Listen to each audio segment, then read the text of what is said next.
En la lejana Emonia hay un bosque rodeado por una espesura acantilada a la que los antiguos llaman Tente. Allí vivió una ninfa llamada Io, la adoradora de la luna. Todas las ninfas son hermosas. Io era particularmente hermosa.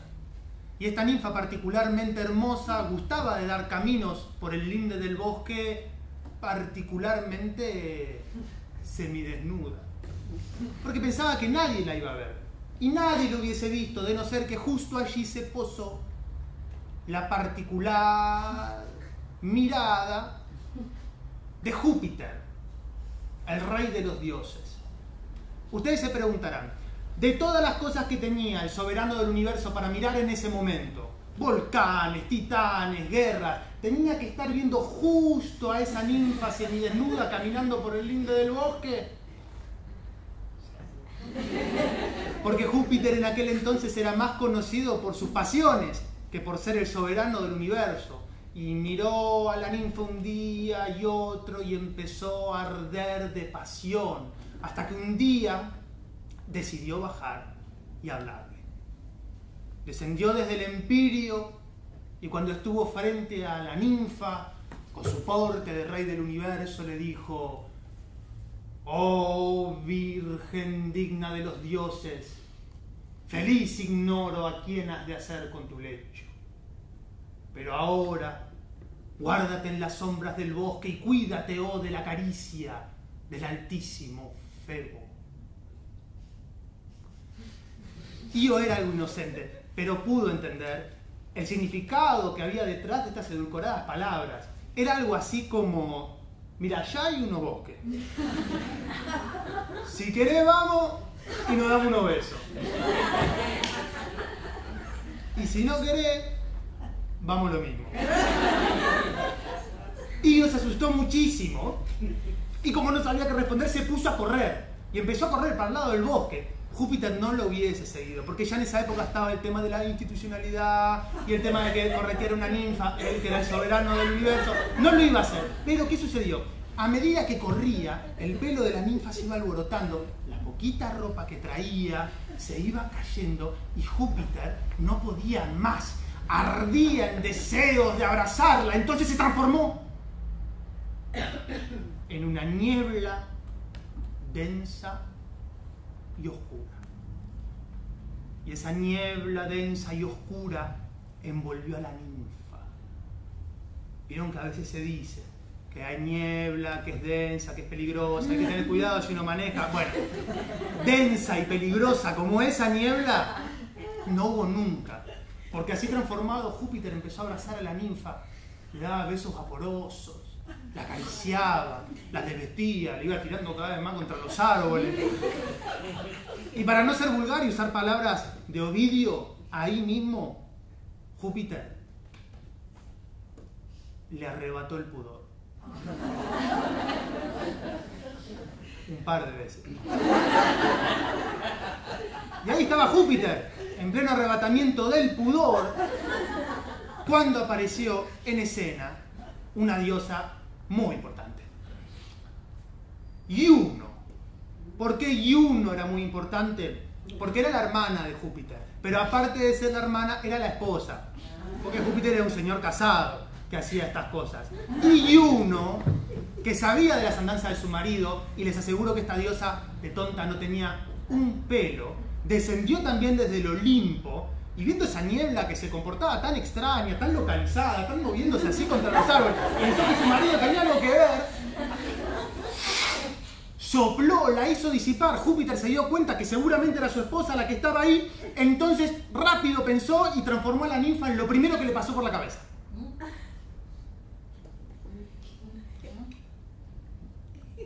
Cuando Juno llegó, Júpiter estaba más o menos así.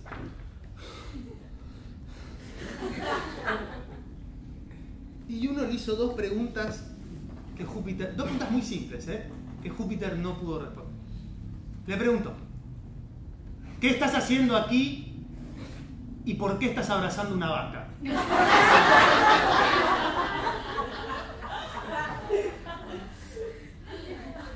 La cabeza de Júpiter empezó a pensar respuestas. Le juro que entre toda esa confusión de respuestas tuvo tiempo para pensar que le había quedado bastante linda la vaquita. Y ahí su esposa le volvió a preguntar de quién es esta vaca. Y Júpiter ensayó una respuesta. Si nosotros hiciéramos una escala de las posibles respuestas maritales que se podían dar en esa ocasión, si aquí estuviera la respuesta es mi novia, y del otro lado estaría la respuesta acá no hay ninguna vaca, la de Júpiter arrancó medio por acá. Le dijo, esta vaca es un regalo para ti, mi amor, feliz aniversario. Le dio la vaca, dijo que tenía que atender un asunto y desapareció. Y ahí se quedó la diosa y uno contemplando a la res. Sabía que esa vaca ocultaba algo, pero la vaca, nada. Esa mirada de vaca.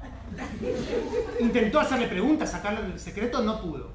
Y decidió llevarla bajo custodia de un guardián. Y así uno llevó a la pobre Io, transformada en vaca, hasta un lejano campo de olivos, donde vivía un gigante llamado Argos. Argos era la persona ideal para la misión de custodiar a la vaca, porque aparte de ser un gigante, Argos tenía en su cabeza 100 ojos. ¿Sí? 100 ojos. Nosotros hiciéramos una lista de gigantes con patologías de la vista. Acá tenemos a Argos, tenía 100 ojos, y en la otra punta del reparto, Polifemo el cíclope. Bueno, ahí estaba Argos. ¿Por qué Argos era un guardián excelente? Porque Argos no dormía. En verdad sí dormía, pero a lo sumo cerraba 2 ojos, 3 si había comido algo medio pesado, y todos los ojos estaban vigilando. Argos podía ver al mismo tiempo una oruga que le caminaba por el brazo y un zorro cazando a sus espaldas. Y uno se fue y ahí quedó Io bajo la custodia del gigante. Triste fue ese tiempo para la ninfa. Comía hierbas amargas. Se espantaba de su reflejo cuando se veía en el río. Intentó hablar con sus hermanas, otras ninfas, con el viejo Ínaco, su padre, pero no la reconocían. Hasta que, nuevamente, la particular mirada de Júpiter volvió a posarse en ese lejano campo de olivos y en esa ninfa, y volvió a aparecer ese pensamiento de qué linda que me quedó la vaquita, y que de alguna manera tenía que tenerla, tenía que poseerla, y se dio cuenta que, para volver a encontrarse con Io, lo que necesitaba era un ladrón. Y afortunadamente el mejor ladrón de su tiempo era uno de sus hijos, Mercurio. Y así fue que con voz de trueno Júpiter llamó a su hijo y dijo: Mercurius, venite hub con tuis carnivus. ¡Pronto!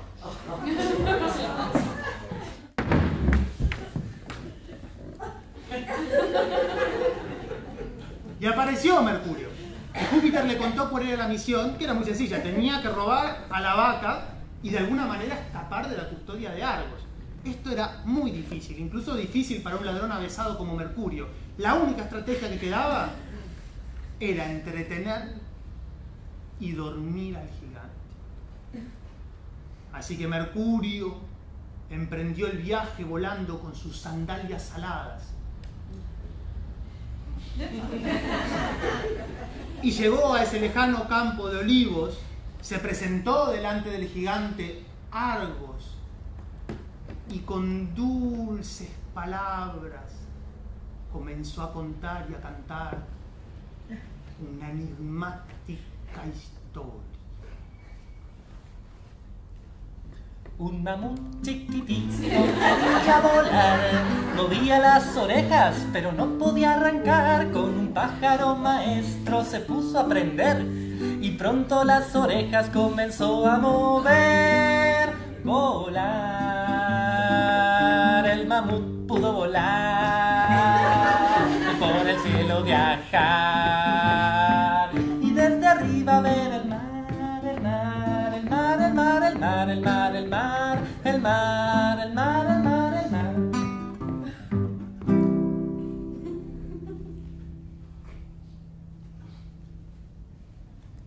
Había una vez un grillito que era muy chiquitito. Chiquitito, chiquitito de verdad. Muy chiquitito. Y vivía en una estatua que era muy, pero muy grande, muy enorme era esa estatua. Y el grillito quería vivir en una casita un poco más chiquitita. Y hizo lo que sabía hacer, que era saltar, y saltó muy alto. Y saltó más alto. Y saltó más alto.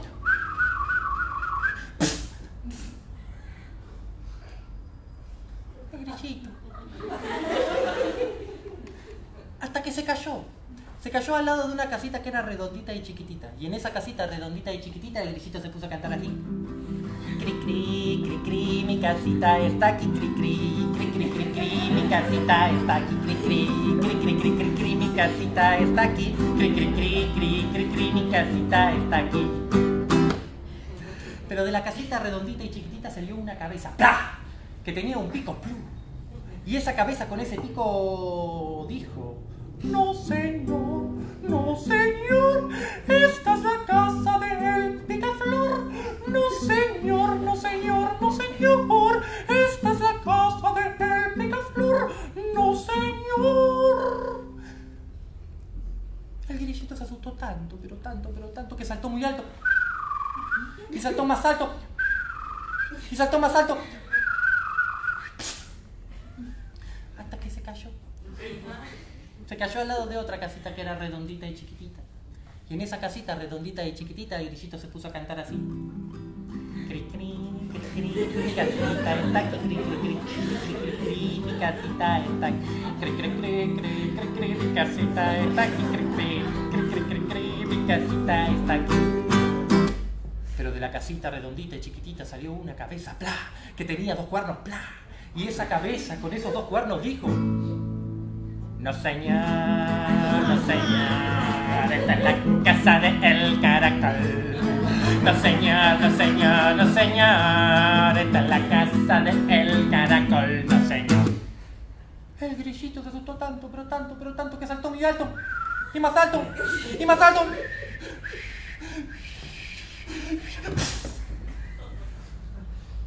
Hasta que se cayó al lado de una flor. Y cuando se cayó al lado de esa flor, el grillito se puso a cantar así. Cri, cri, mi casita está aquí. Cri, cri, cri, cri, mi casita está aquí.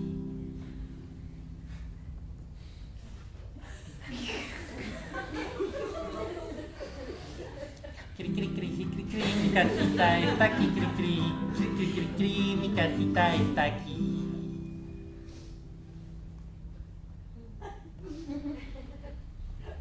Como nadie, pero nadie, pero nadie le dijo nada al grillo, el grillo es así.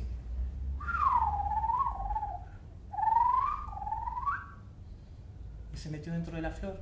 Y el grillo siguió cantando. Y el viento pensó que la flor estaba cantando. Entonces el viento se fue volando rápido, así. Y le fue a avisar a todos los pájaros y a todas las mariposas. Y todos los pájaros y las mariposas vinieron volando rápido. Y cuando vieron a la flor que estaba cantando, se pusieron todos tan contentos que hicieron una ronda alrededor de la flor y se pusieron a cantar y a bailar. Cri, cri, cri, cri, mi casita está aquí. Cri, cri, cri, cri, cri, cri, cri, cri, mi casita está aquí. Y así termina este cuento del único grillo cantor que encontró su casa en una flor. Muchas gracias.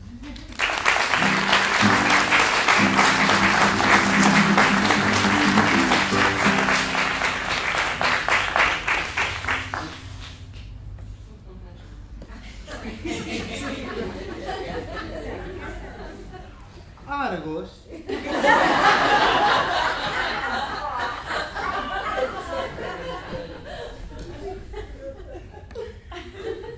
Argos nunca había escuchado una historia con tan profundo significado épico.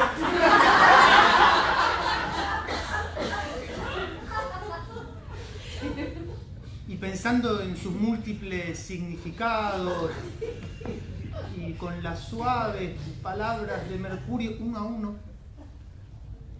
fue cerrando sus ojos. Y cuando las 100 luces de la cabeza del gigante se apagaron, Mercurio con sigilo se acercó, tomó la espada de su cinturón y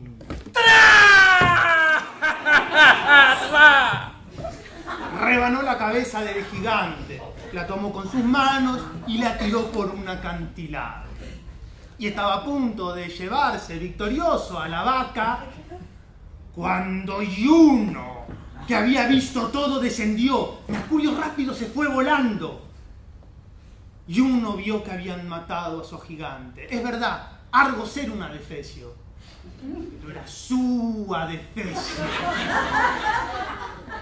Y ustedes van a encontrar que a Juno se le dice de muchas maneras. Juno la colérica, Juno la vengativa, Juno la compasiva, nunca. Para que se den una idea del carácter de Juno, una vez, hace mucho tiempo antes de esta historia, unos pibes se le rieron a Juno en un concurso de belleza. Juno juró venganza eterna. Y yo les juro que a estos pibes no les fue bien en la vida. No sé si los tienen, los troyanos se llamaban. Todo muy complicado, les prendieron fuego a la ciudad. Un par escaparon, se subieron a un barco y uno se los tiró contra la costa de África. Tardaron un montón en llegar a Italia, ahí se tuvieron que parar de mano, armaron una organización que terminó siendo el Imperio Romano. Pero se les complicó. No es bueno tener a Juno en contra. No es bueno. En serio, si alguna vez hay un concurso de belleza entre dioses y a usted les toca elegir ni Afrodita, ni... no, Juno. Bueno, ahí Juno, la colérica, juró vengarse de esa vaca. La venganza consistió en mandarle a unas criaturas horribles, unas criaturas del abismo que se llaman las furias. Juno andaba por el mundo errante y las furias la perseguían atormentándola. Cuando las furias se cansaron de seguirla, Juno mandó una criatura todavía peor, un tábano. Un tábano que seguía a la ninfa a sol y sombra, la picaba, le zumbaba. Tristísima fue la marcha de Io durante esos años. Abandonó Grecia, caminando, seguida siempre por el tábano. Llegó hasta el Cáucaso, descendió, cruzó el Bósforo, hasta que después de mucho andar, llegó a las orillas del Nilo. Cuando estuvo allí, detuvo su marcha y mugió. Y ese mugido portaba tanto dolor y tanta tristeza que Júpiter lo notó. Y movido esta vez por la compasión y no por el deseo, Júpiter decidió llamar a su mujer y decirle la verdad.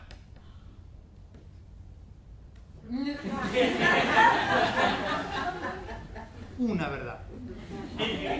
La llamó y le dijo, primero reconoció que él había estado mal, que algo había pasado, que no era gran cosa, que la había conocido en una fiesta, en el gimnasio, que le dio su teléfono, que era una cosa de él, pero que en suma que la ninfa no se merecía tanto castigo.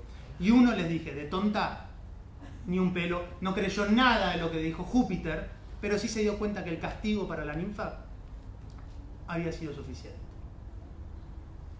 Convocó al tábano, y cuando el tábano volvió al Olimpo, Júpiter devolvió a la ninfa su forma original. Y a orillas del Nilo, Io sintió que los cuernos de su cabeza se achicaban, que su cintura se afinaba, que sus pezuñas se enraizaban y se convertían en dedos, y que al fin recuperaba su forma, tal y como había sido antes, salvo por el pequeño detalle. Porque la pasión de Júpiter había engendrado un fruto, y a orillas de ese río nació Épafo. Cuando los habitantes de Egipto se enteraron quién era el padre de Épafo, empezaron a venerarlo como una persona sagrada y al poco tiempo lo convirtieron en rey. Durante el reinado de Épafo, Io murió. No se sabe si de tristeza o si por las picaduras del tábano. Lo que sí se sabe es que una vez que murió Io, Épafo, en homenaje a su madre, llevó a Egipto el culto de la luna, el culto de Isis. Cuando Épafo murió, los egipcios lo empezaron a venerar como un dios.